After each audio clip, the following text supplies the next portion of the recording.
My father laughed at me. A soldier's not meant to sing. He made me perform at the veterans' banquet as a prank. I sang just one verse. The whole hall of generals froze.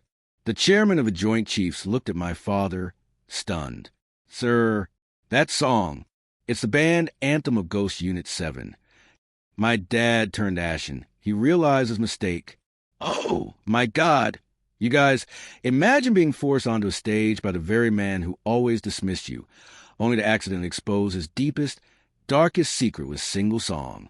Because that's exactly what happened to me. And the reverberations? They shook an entire institution to its core.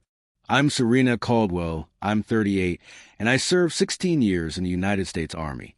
Most of that time was in military intelligence and tactical field liaison. I don't expect people to know what that means. And that's precisely the point. Most of what I've done is filed away in redacted memos, things no one talks about in public. But last night, the entire room talked about it without saying a word.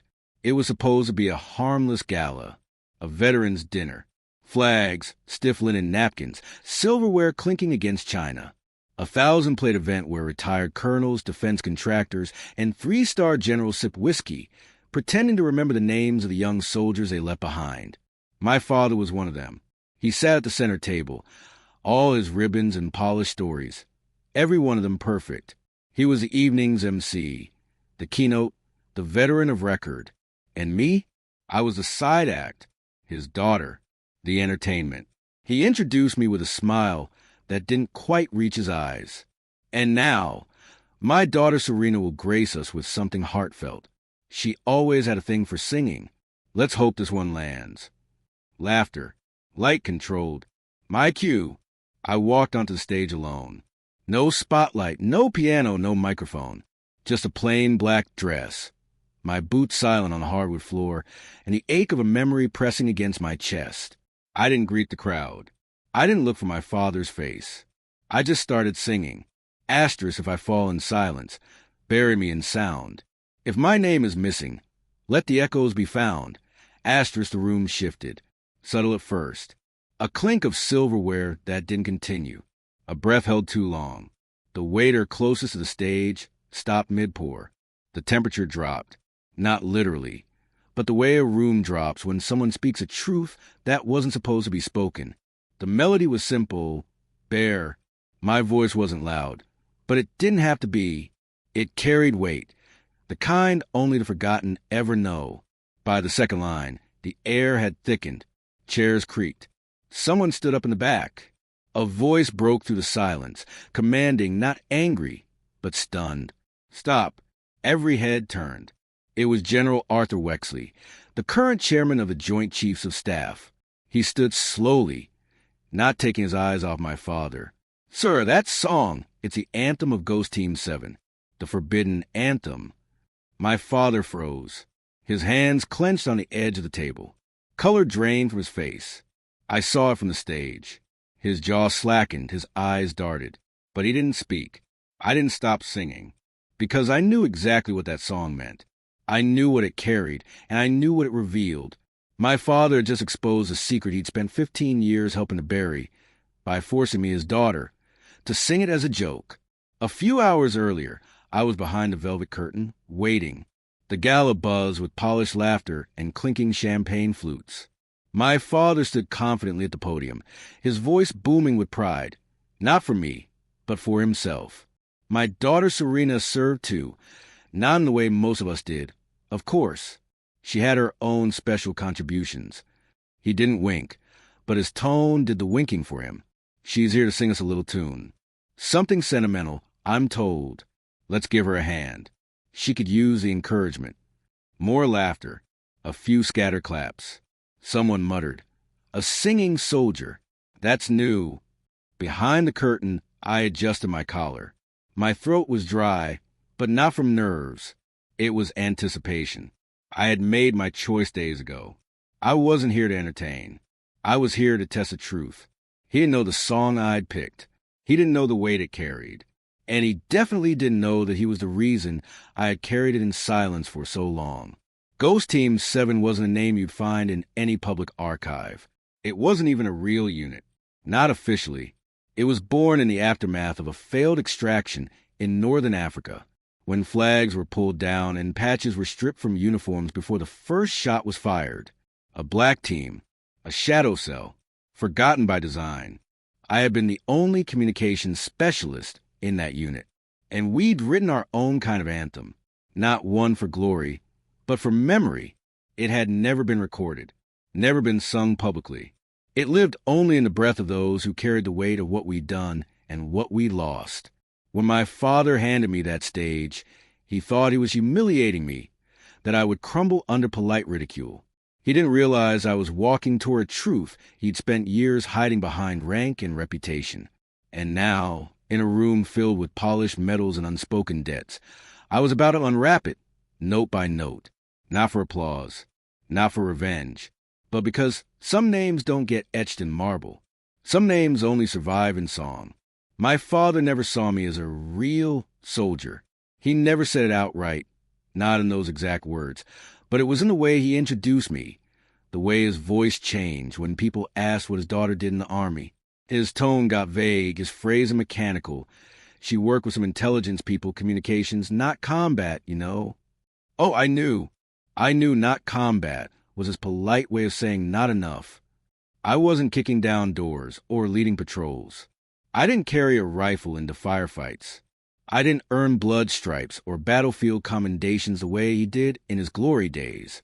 And because of that, everything I accomplished never really counted to him. What he didn't mention, what he never wanted to understand, is that I coordinated 3 high-risk extractions across conflict zones where even medevacs wouldn't fly. I decoded encrypted transmissions from insurgent groups fast enough to prevent 2 ambushes. And I was embedded for 16 months straight in the Northern Corridor, relaying intelligence through firewalls, field static, and chaos. The only reason I didn't carry a gun more often was because I was too busy keeping people alive with information. But none of that mattered to him, because I sang. He caught me once, after a long mission, sitting by a tent in the DMZ, humming an Oldham. My throat was raw, my uniform stained with sand.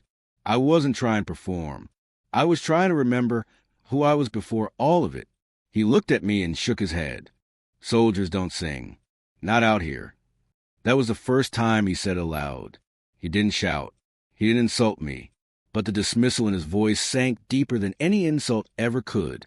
From that moment on, I stopped singing when he was near, not out of obedience, but because I understood the rule. My voice was a threat to how he wanted to remember me. To him, a soldier was built on silence, grit, and action. Anything that sounded like softness, grief, music, vulnerability was a crack in the armor. But the irony is, I never felt like more of a soldier than when I was singing in the dark.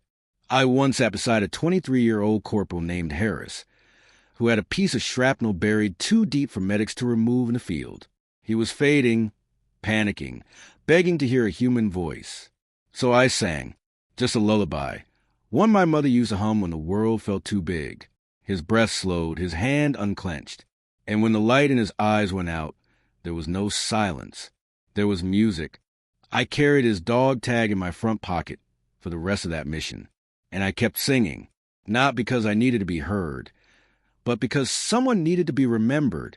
And still, even after all of that, when I came home on leave and sat across the dinner table from my father, he asked, "So, when are you going to apply for a real promotion? Maybe move into command?" I told him I wasn't interested in command.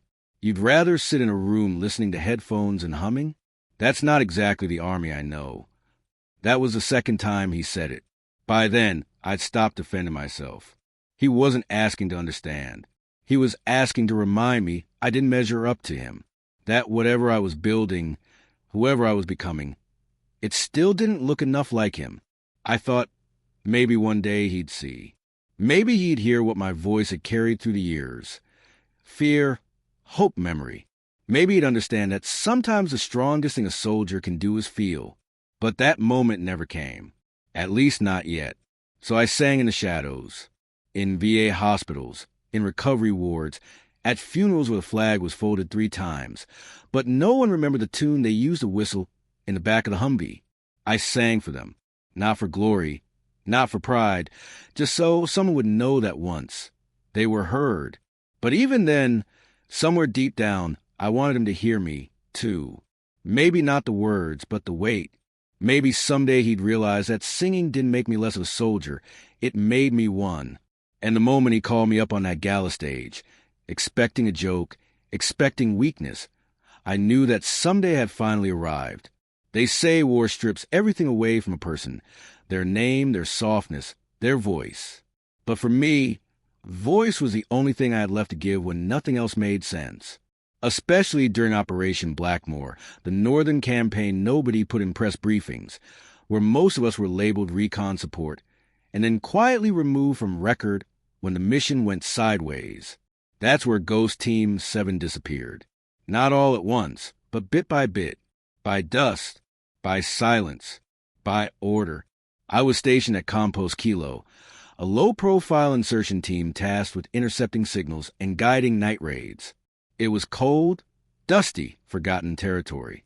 Most days blurred into static and decrypted radio chatter. But I remember every voice I heard go quiet. There was a guy, Harris, Corporal, Texas, sarcasm in his blood. Never left his corner without a harmonica in his shirt pocket. We weren't close at first. I was quiet. He was loud. But somewhere between losing air support and watching 3 of our techs get pulled off the evac manifest, we started talking more. Or maybe I started listening. He once told me, "If I die here, Caldwell, you better not let the dust erase me. You hear me? You sing. You sing like the wind owes us something." I thought he was joking, until he wasn't. It was a Tuesday morning. We had been up all night tracking heat signatures near Sector Delta, and Harris was assigned as rear cover. His transmission never came through. A perimeter sweep found nothing. No blood, no body, no boots. Just an imprint in the dirt. Like someone had been lifted straight off the earth without permission. We filed it as MIA. But we knew. Ghost Team 7 always knew. And that night, with the wind howling over an empty ridge, I sang. Not because I was good at it, not because it changed anything, but because no one else would. I didn't even remember where the song came from. It had formed over campfires, inside half-burned tents, traded word by word like currency among those of us who refused to be forgotten. We had no name for it, just called it the song. Asterisk if I fall in silence, bury me in sound. If my name is missing, let the echoes be found. Asterisk, it was barely more than a whisper. A rhythm born of grief, carried in memory. No official record of it ever existed. No MP3. No log sheet. Just verses scratched into a corner of my notebook. Passed between team members like a pact. Ghost Team 7 didn't get medals. We got reassigned. We got erased. Our final mission was absorbed into an intelligence report stamped classified. Red zone failure. And then nothing. I kept that notebook through 3 redeployments. Kept it after I left the service. Kept it when no one else remembered Harris. My father certainly didn't. He had heard of ghost teams, dismissed them as experimental, too soft for real combat, he said once. He never asked where I'd been stationed. Never asked who I lost. Just assumed if I came home without visible scars, then the rest must have been easy. But he didn't hear what I heard. Didn't hear Harris gasping into his headset, whispering. Not yet. Didn't hear Petty Officer Lance weeping in the dark because he couldn't remember his daughter's voice. Didn't hear the wind clawing through the blackout tents as if it was searching for someone to carry home. He didn't know that sometimes a song is all you have when the world decides someone never existed.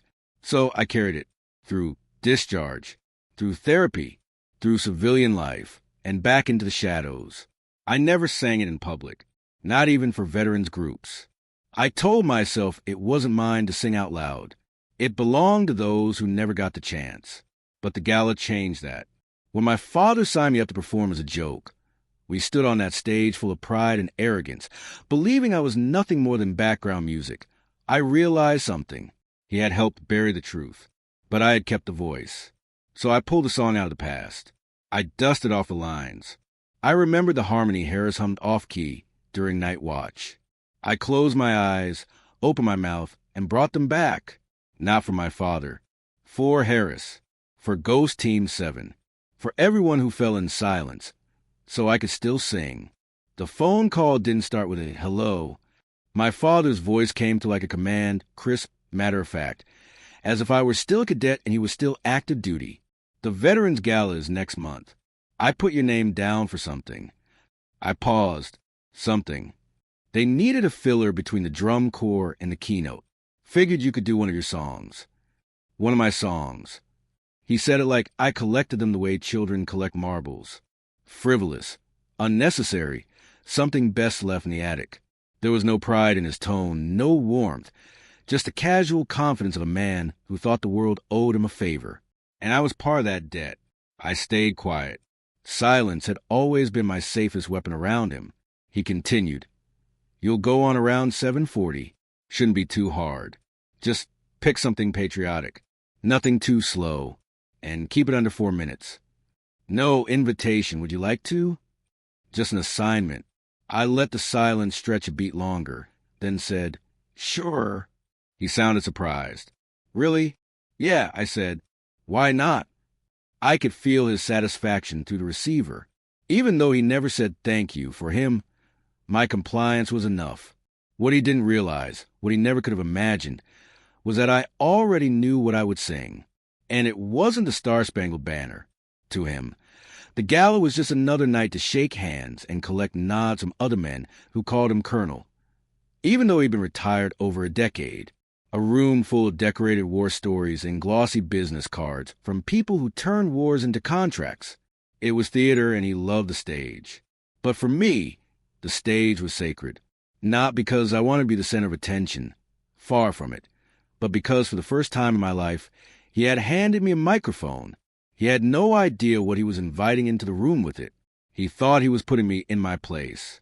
He didn't know that place came with voice. And not just any voice.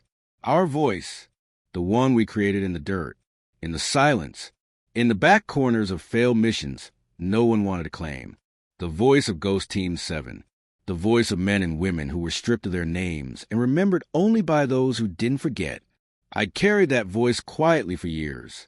In notebooks, in the breast between intelligence briefings, in the hum beneath my ribs when I couldn't sleep. And now, thanks to my father's need for applause, I had an audience. I hadn't seen him in person in over a year. Our last conversation ended in disagreement. Something small, something stupid, probably about how I never applied for a higher command. I hadn't want to come back to his world of polished boots and stage legacies, but something about this invitation felt different, intentional. Maybe it was the way he said filler. Maybe it was the way he didn't ask, just assigned. Or maybe it was something deeper, an instinct I had honed over a lifetime of dodging emotional landmines with him. He wanted to remind me where I stood, that I was a soldier by paperwork only, that my time in service, no matter how long, no matter how painful, still sat beneath his own worth. And maybe, just maybe, he wanted to humiliate me. I could see it already, me standing under dim light, singing some overdone patriotic tune while the crowd scrolled through their phones and politely clapped when it ended. He'd smile. He'd clap the loudest. And afterward he'd say, You were brave to try something different. Which really meant, you were brave to try it at all, even knowing you couldn't win. I wasn't interested in winning. I was interested in remembering. So I chose a forbidden song. The one that had no sheet music. The one no one dared sing above a whisper. The one that had lived in my throat since the night Harris disappeared. It wasn't for the generals. It wasn't for the contractors or the donors or the brass polishers in the back rows. It was for Ghost Team 7. And it was for me. Because sometimes the most powerful thing you can do in front of a crowd that thinks they already know your story is tell the part they never expected to hear. I didn't rehearse in my living room.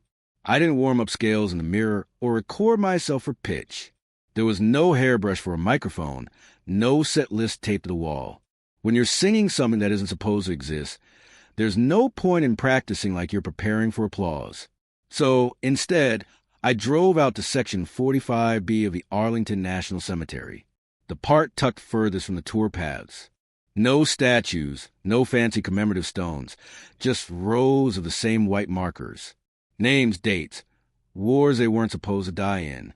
And I sat, not on a bench, not like a visitor. I sat in the dirt, between two graves whose names I didn't know, under a sky that felt too quiet for what I carried in my throat. I didn't come to sing pretty. I came to remember. The first note came rough. I didn't try to polish it. I let it tremble, let it break, because that's how it sounded the first time I heard it. Beneath a torn tent flap in the middle of the desert, from a voice trying to stay alive long enough to finish the chorus. If I fall in silence, bury me in sound. It was never meant to be performed. It was never written for crowds. It was a song whispered between soldiers who knew they might never be buried properly. A song for those who would vanish from rosters and headlines and memory. A song for the ghosts. As I sang each line, I imagined the faces. Harris laughing with a mouthful of protein bar. Lance hunched over a map, tracing extraction points with his pinky. Torres, who braided her hair even when no one would see it. None of them made it home. None of them got a eulogy. And yet, sitting there in Section 45B, I felt them closer than I ever had in a crowded room. I didn't look around to see if anyone was watching. I wasn't afraid of being overheard. Most people walked past that section without stopping. And those who did stop, they understood. My voice wasn't loud. It didn't need to be. The weight came from the pause between words, from the way the air caught in my chest before the second verse, from a memory of Harris grabbing my hand in the back of a Humvee and saying, "If I disappear, don't let me go quiet." For years, I'd kept that promise silently. I'd hum the tune in my head when I couldn't sleep. I'd mouth the lyrics in waiting rooms and field tents. But I never let the words out, because once they were spoken, they would become real. And once they became real, they could be taken away. But now my father had handed me a microphone, a room full of generals, a stage, and time. He thought he was giving me rope to embarrass myself. But all he did was unlock a door he thought was sealed. So I came to the cemetery to rehearse. Not the melody, but the truth. To remind myself why I couldn't soften the edges, why I couldn't clean it up or pick something safer, why I couldn't dilute the song to fit inside a polite evening program. I wasn't going to perform it. I was going to deliver it, like a coded message meant only for the ones who would recognize it. I finished the last note as the sun began to dip. My voice cracked on the final word. I let it. Some things aren't supposed to be polished. As I stood up and brushed the dust from my pants, I realized I wasn't alone. A man, older, maybe late 60s, stood off to the side, civilian clothes, ball cap in hand. He didn't say anything, just nodded once. Solemn, familiar. On his wrist, beneath the sleeve of his flannel shirt, I saw it. A faded tattoo, GT7. He didn't smile. He didn't come closer. Just turned and walked away. I didn't follow, 'cause I didn't need to. Some voices don't need to be loud to be heard. Some songs don't need stages to matter. And some rehearsals aren't rehearsals at all. They're remembrance. And tomorrow night, I wouldn't sing to prove anything. I would sing to keep a promise. It was 2012 Northern Corridor, Red Zone. The kind of assignment that didn't show up on official reports. We weren't supposed to be there. Not really. Ghost Team 7 had been disbanded 6 months prior, at least on paper. But we were still out there operating the cracks between missions, filling in where strategy failed, and silence was the only directive we received. The desert was dry in a way that scraped your lungs when you breathed too hard. And that night, the sand tasted like metal. We had already gone 48 hours without resupply. The radio was dead. GPS scrambled. No air cover, no backup. Just 6 of us left in an abandoned munitions tunnel, trying to survive another wave of shelling. I was crouched against the back wall, pressing my palm into a bleeding cut on my shoulder, trying to keep my head clear. Harris sat across from me, knees drawn to his chest, his harmonica long gone, buried somewhere in the debris. His face was pale, but his eyes never left mine. We had stopped pretending we were going to make it out. One of the others had tried to leave the shelter an hour before. We heard the thud before we heard the scream. After that, no one moved. It was quiet, unnaturally so, until Harris spoke. Soft, unsteady. If I fall in silence. My breath caught. He was quoting the song. The one we never sang unless we were sure no one else was listening. The one we made up line by line around campfires, behind barricades, during long nights when all we had was each other and the fear that none of us would make it back. He said it again, voice cracking. If I fall in silence. His eyes fluttered shut. He leaned his head against the dirt wall, like he was resting. But I knew he wasn't resting. He was leaving. If I fall in silence. He didn't finish the verse. He didn't need to. The words hung in the air like smoke, burning slow and invisible. I crawled across the floor, my arm dragging behind me, and rested my head against his shoulder. He was still breathing, barely, and I whispered the rest of the verse into the crook of his neck. Bury me in sound.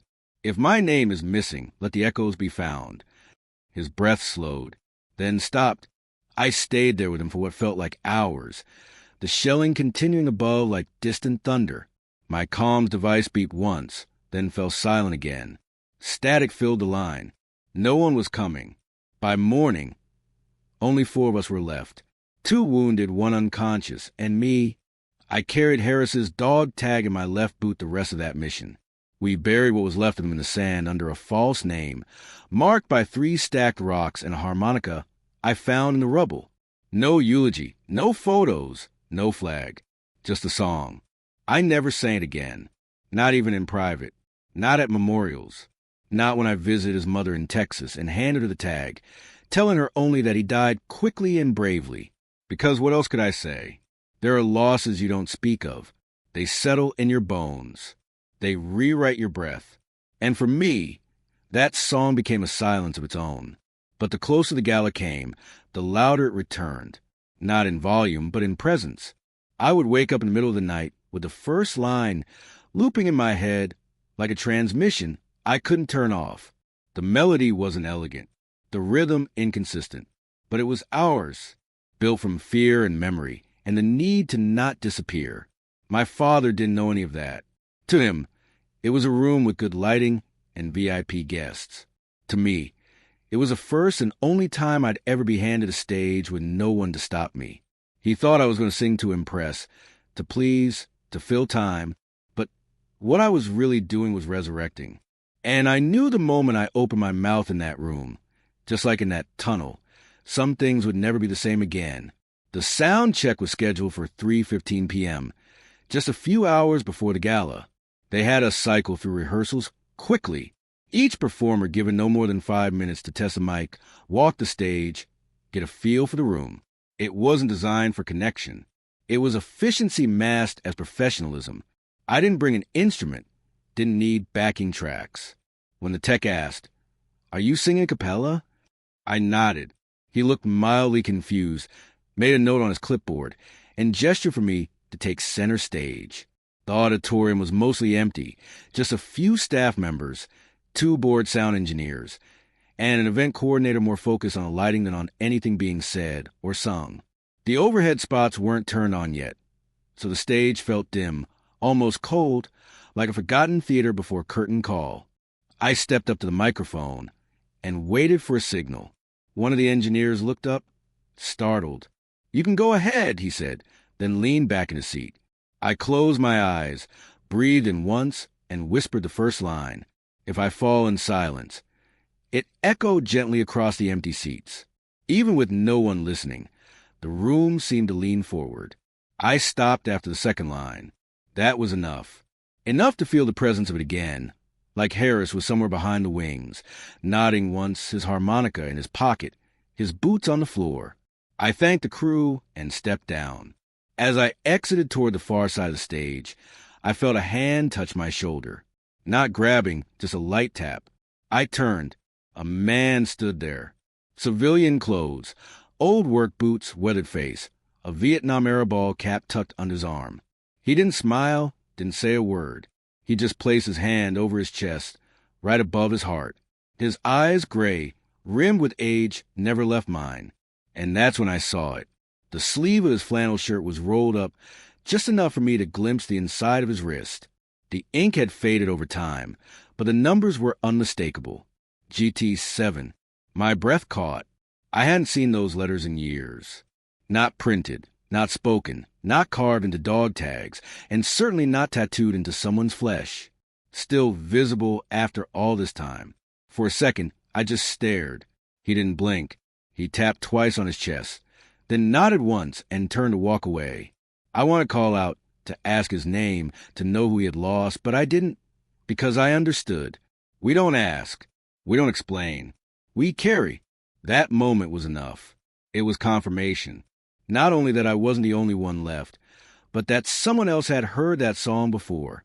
Not on a stage, not at a gala, but in the dirt, in the static, in the last breath of someone trying to pass down a memory before memory was taken from them. He had heard it. He had lived it. And now, somehow, he knew what I was going to do. After he left, I stood there for a minute, motionless. The theater was empty again. Just me and the echoes. And suddenly, I didn't feel so alone. There's a unique kind of isolation that comes from surviving something no one believes happened. When the world tells you that what you remember isn't written anywhere.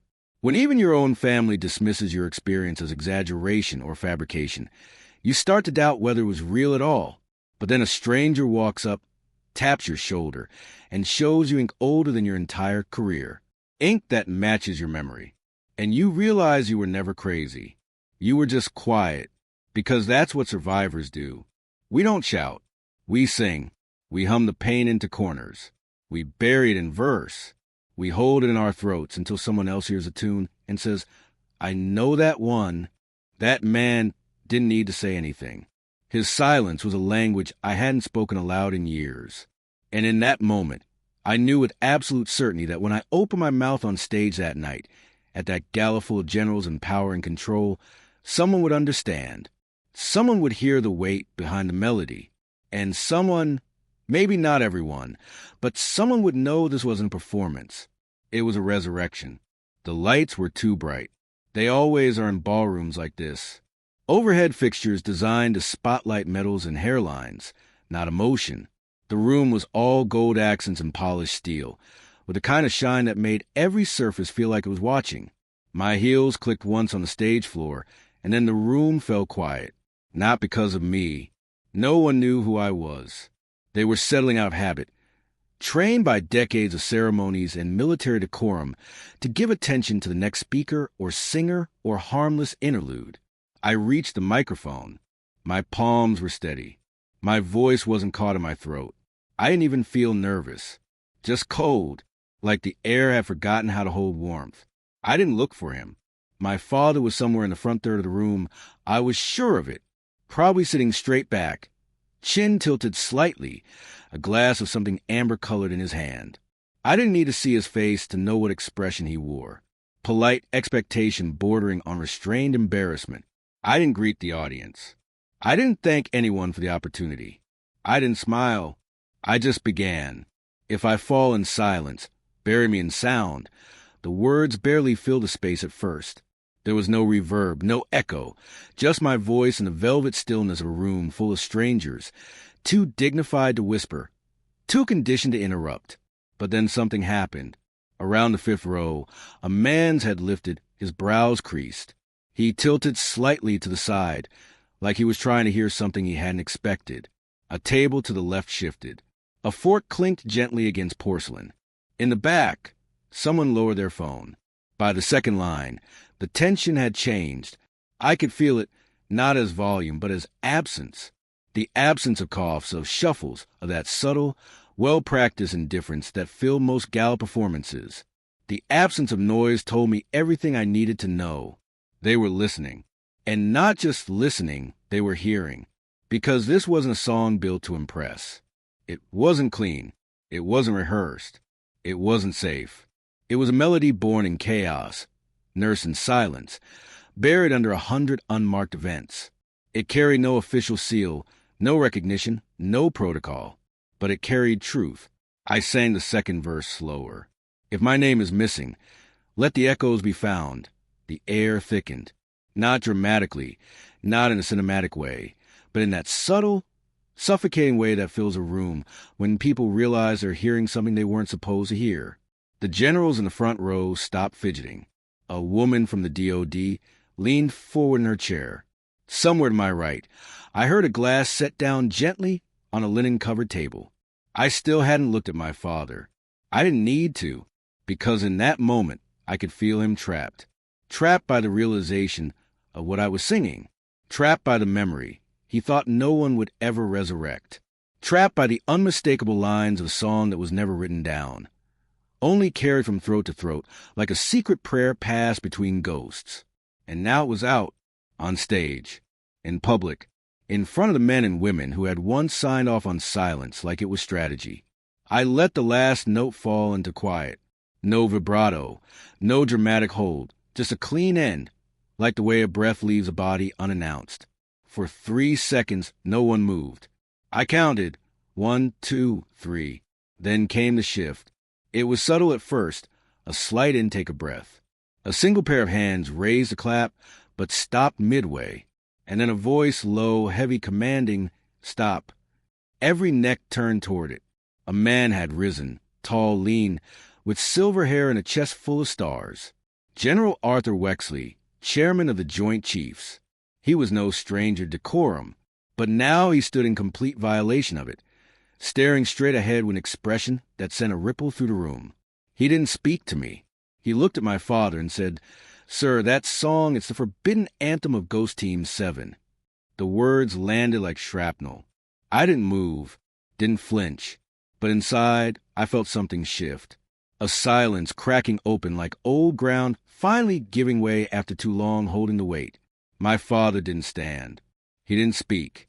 But in that moment, in the way his body stilled, the way the color drained from his face, the way his pride turned to ash, I knew he had heard me. And more importantly, I knew he understood what I had just done.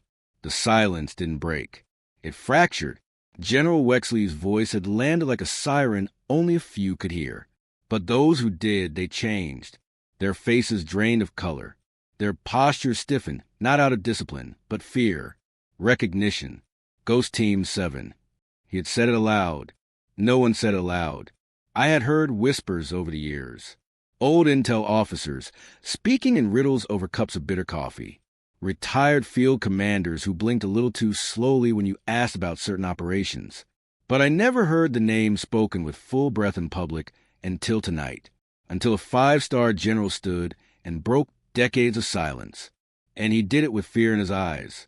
The audience didn't clap. They didn't shift. They didn't even breathe. It was as if someone had taken the entire room and hung it in amber. The younger officers, the ones under 50, looked around confused. They didn't know the name. That was by design. Ghost Team 7 was erased long before they ever pinned their first rank. The rest, those old enough to remember, did. They remembered the desert. They remembered the blackout. They remembered the disappearances. And now they remembered me. I saw one man, an old colonel in full dress uniform, slowly lower himself into his chair, hand over his mouth like he'd just witnessed a funeral. My gaze swept the room once, and then I let it land finally on my father. He wasn't pale, he was gray. His knuckles were white around the stem of his wine glass. His jaw moved, but his lips didn't open. He looked as though he'd been hit in the chest, and was still calculating whether it had been fatal. He didn't look at me. He looked at Wexley. But that didn't matter, because the judgment wasn't in Wexley's face. It was in the room's oxygen. He could feel it, the weight of a secret unearthed, the sting of a legacy unraveling. He had once told me, "There are songs you don't sing, not if you want to keep your career." I had just sung one, in front of 400 careers. Wexley stepped forward, not toward me, but toward the center aisle. His voice was low now, speaking to no one and everyone at once. This anthem was never authorized. It was never meant to exist. But it did. We know it did. His eyes moved toward my direction, but he didn't address me by name. He didn't have to. Someone remembered. Someone who was there. Another murmur. Then silence again. A woman 3 tables from the front, Air Force, whispered something to a man beside her. He nodded once slowly. Recognition. She knew, or knew someone who had known. A ripple, not of noise, but of realization passed through the room. There had been stories of an elite recon unit formed in the early 2000s. Off books, burned before it was ever acknowledged. Missions denied even in classified logs. Names wiped. Families told only they died in training. And at the center of that silence, my father, not just a bystander, a signer. The directive to erase Ghost Team 7 hadn't floated down from some ambiguous cloud of authority. It had passed through his office, through his pen, through his decision. He had once told me war was won by those willing to do what others wouldn't. But he never expected that I'd be willing to remember what he wouldn't. That song wasn't just a melody.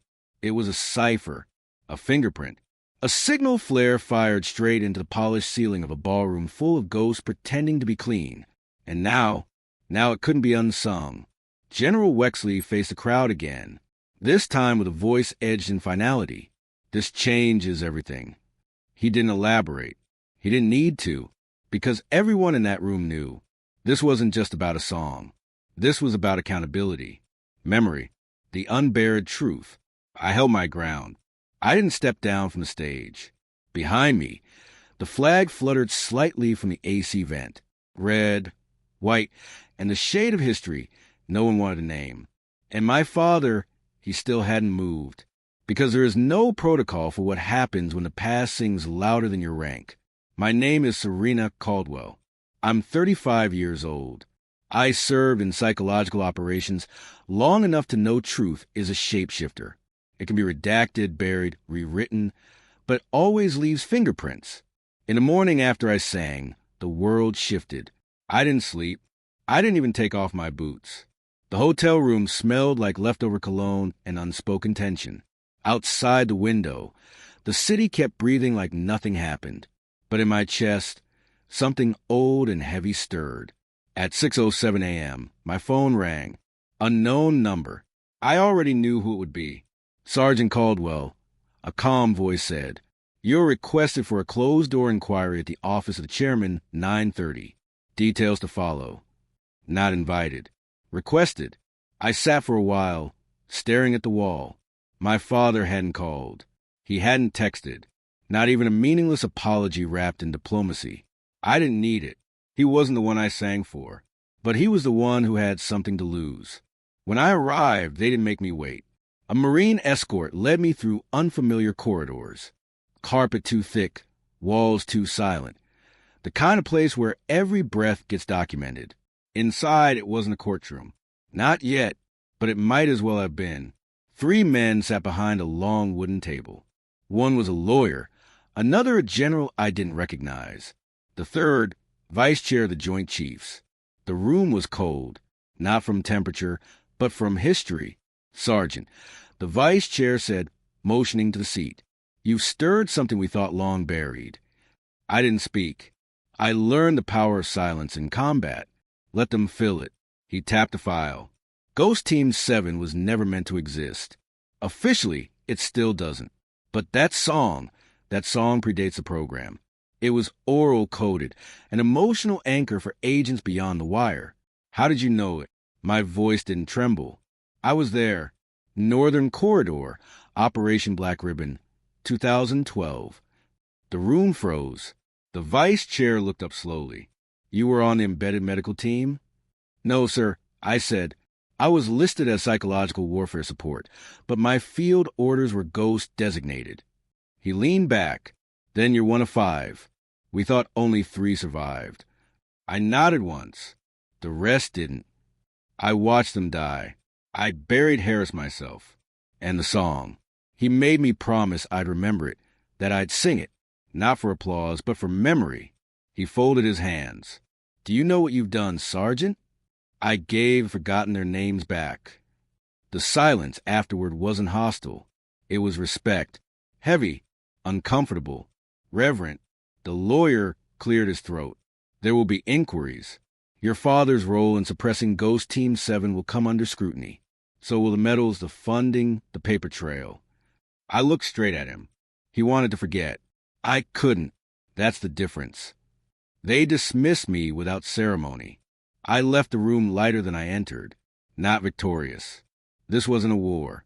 But something had broken open, and not just for me. Back in the elevator, I found a folded note tucked in my uniform jacket pocket. No name, just one sentence in block print. You sang for all of us. We heard you. I folded it back slowly. I wasn't alone anymore. And for the first time in years, I felt like I had truly served. Not by orders, not by rank, but by remembrance. 3 days after the gala, I received a quiet request to report to a military archive facility. Remote, windowless, buried in a hillside outside Arlington. No briefing, no uniform required. Just me, a badge, and a silent escort who never asked my name. Inside, the cold was different. Not from temperature, but from time. Everything here was still. Paper, still. Memory, still. A clerk led me to a terminal. No words, just a gesture. A beige folder sat sealed in front of me, its flap marked in red. Access by joint order only. Yet someone had cleared my ID. Inside were images first, black and white reconnaissance photos from a northern corridor. Grainy yet unmistakable. I knew the buildings. I knew the scorched earth. Then came names. Harris, Torres, Miles.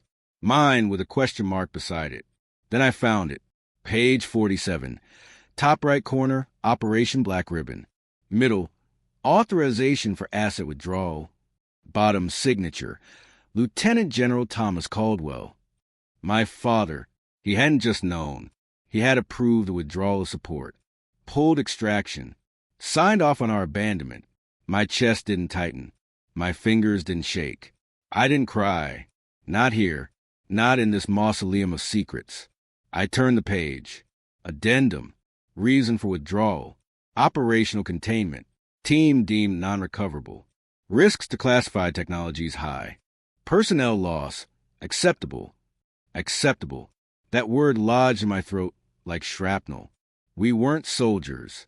We were risk calculations. Disposables. And my father, he'd calculated it. It wasn't just dereliction. It was deliberate.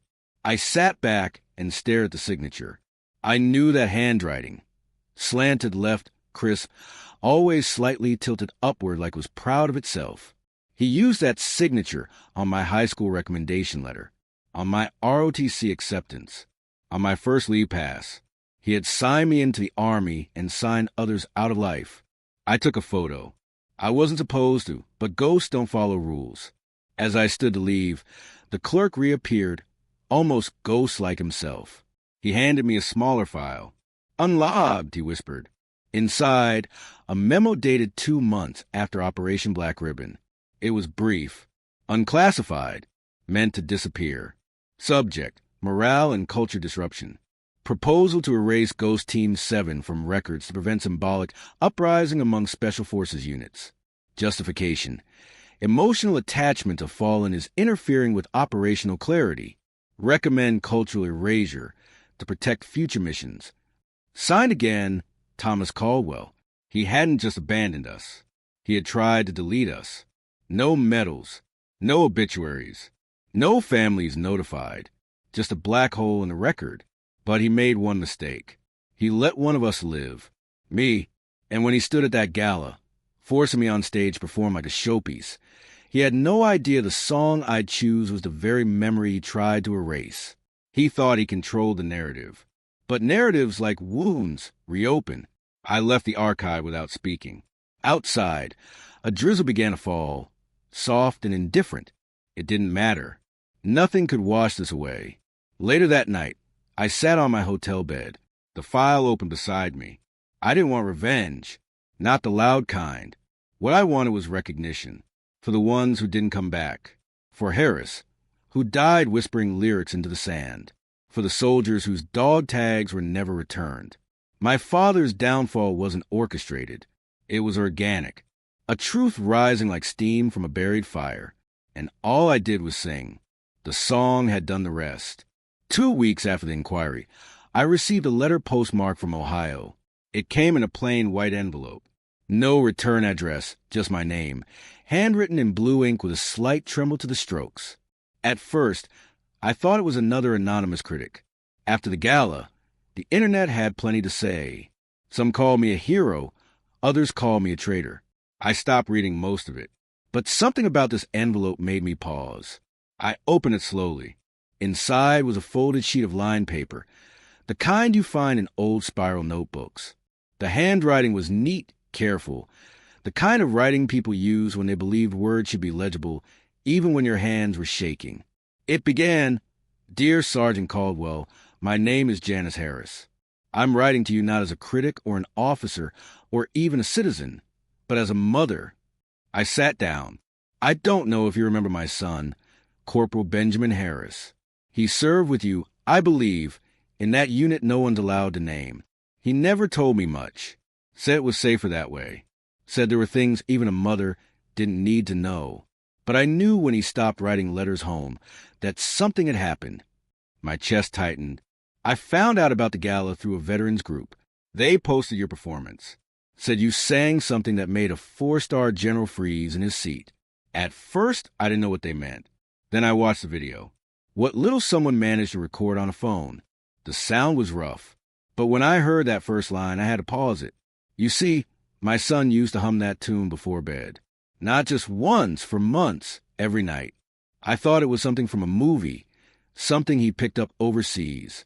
But he would never tell me where it came from. The lyrics, he only sang the first verse. Then he'd stop, smile, and say, 'That's enough for tonight, Ma.'" I held the paper tighter. "I watched your face when you sang it, and I saw what he must have seen in those final moments. Someone who didn't forget. Someone who kept a promise." I wiped my eyes. "You don't owe me an apology. I'm not writing for justice or answers.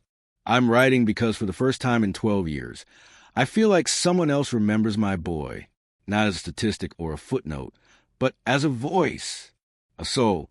Thank you for remembering him. Thank you for singing. Thank you for not letting the wind carry all of them away." The letter ended with a single sentence that broke something in me softly and fully. He used to hum that song in the kitchen, even while making toast. I didn't cry when Harris died. I didn't cry when they denied the unit ever existed. I didn't even cry at the inquiry. But I cried then, not because of the war, not because of my father, but because I remembered that exact moment. It was after a supply drop in the desert. We were exhausted, bone deep. The only food we had left was powdered eggs and stale crackers. Harris offered to cook, called it desert toast. He whistled that tune the whole time, said it was his way of keeping the dust out of his thoughts. And now his mother knew. She didn't need medals or monuments. She just needed to know her son wasn't forgotten. So I sat down and wrote back. I told her, yes, I remember him. He sang louder than the mortar fire. He laughed harder than our fear. He was our compass even when there was no map. I folded the letter, addressed the envelope, and before I sealed it, I whispered the chorus one more time. Not for me, not even for Harris, but for the people like Janice, who waited quietly for years, hoping someone would remember enough to sing back. I never thought I'd return to a classroom, especially not one with government clearance and cement walls. But here I was back in D.C., teaching at a pilot program run quietly under Pentagon. The official title was Humanitarian Communication Through Arts, but everyone called it what it really was, songs in uniform. These weren't music majors. They were soldiers, young, restless, and tired from deployments, some with scars that weren't on their skin. They didn't come here to learn scales. They came to remember how to feel. I didn't bring sheet music. I brought stories.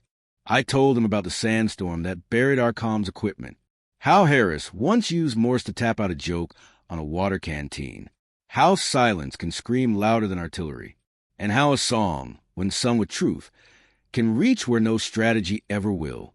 I told them I wasn't there to teach them how to sing. I was there to teach them how to listen, to each other, to themselves, to the ghosts that still march beside them. One morning, after a session that left most of us quiet, a young private stayed behind. He was lanky, his uniform too new, boots too stiff. He sat down and asked softly, "Ma'am, the song, the one you sang to Gal, was it real?" I didn't answer right away. Instead, I looked at his face, the hunger in his eyes to believe something still mattered. I thought of the graves with no names, the mothers who never got closure, the nights I had sung into nothing just to feel like I still had a voice. Finally, I smiled. If you ever hear it again, I said, in the middle of the night, through static or wind or memory, then yes, it's real. He nodded, said thank you, didn't ask anything else. And somehow that was enough, because this was the new battlefield now. Hearts, not maps. Memories, not medals. And if one soldier walked out of that room remembering Harris's name or the note that never made it onto a staff report, then I had done my job. I wasn't just teaching a class. I was passing the torch. There was no stage this time. No podium. No polished boots or silver stars in the front row. Just me, the grass, and the hush of dust pressing against the backs of unnamed headstones. This wasn't a concert. It was a reckoning. The wind carried the first note before I did. And then I sang. Not loud. Not for anyone living. But steady, soft, the way Harris had when he whispered under his breath while we waited for help that never came. There was no applause, only quiet. But in that stillness, I felt them. Harris, Jenna, Mads, Ghost Team 7. Each one standing without uniforms, without ranks. Just memories stitched together by melody. I wasn't there to perform. I was there to remember. My father never came to this place. Maybe he couldn't. Or maybe he thought he didn't belong. He was right in a way. This wasn't for the ones who issued orders. It was for the ones who followed them into the dark and never made it back. As the last note faded, I knelt, not because it was ceremonial, not because anyone was watching, but because it felt right. Because sometimes a song is all that remains of a life, and sometimes it's justice. Thank you for allowing me to walk this story all the way to the end with you. Before we say goodbye, we'd love to know, where are you watching from? Is it a quiet morning with a warm cup of coffee, or a late night where stories like this keep you company? Let us know in the comments. We read every one with gratitude. And if this story touched your heart, please consider subscribing to the channel. Not just to hear more stories like this, but to be part of a community that still believes in kindness, healing, and second chances. Thank you for spending your time with us today. Wherever you are, we hope you carry this story with you. And remember, sometimes a miracle doesn't knock on your door. It waits quietly until you're ready to open your heart. Take care, and we'll see you in the next one.